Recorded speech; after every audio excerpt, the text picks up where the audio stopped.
செய்திருக்கிறார் திமுக தலைவர் மு.க.ஸ்டாலின். அதனை முக்கிய செய்தியாக பார்க்கிறோம். ராஜினாமா கடிதத்தை ஆளுநர் மாளிகைக்கு கொடுத்து அனுப்பியிருக்கிறார் திமுக தலைவர் மு.க.ஸ்டாலின். இது குறித்த கூடுதல் விவரங்களை நம்முடைய சிறப்பு செய்தியாளர் அபினேஷிடம் கேட்கலாம். அபினேஷ், விவரங்களை பதிவு செய்யுங்கள்.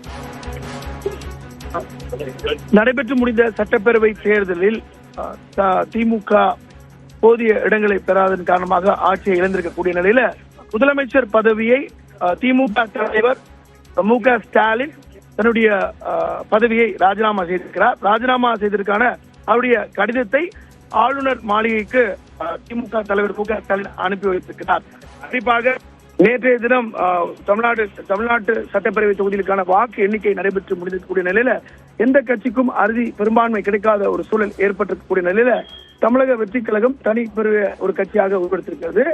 திமுக போதிய இடங்கள் கிடைக்கக்கூடிய காரணத்தினால் ஆட்சி இழந்திருக்கக்கூடிய நிலையில முதலமைச்சர் பதவியை திமுக தலைவர் மு.க.ஸ்டாலின் ராஜினாமா செய்து அந்த கடிதத்தை அவர் ஆளுநர் மாளிகைக்கு அனுப்பியிருக்கிறார்.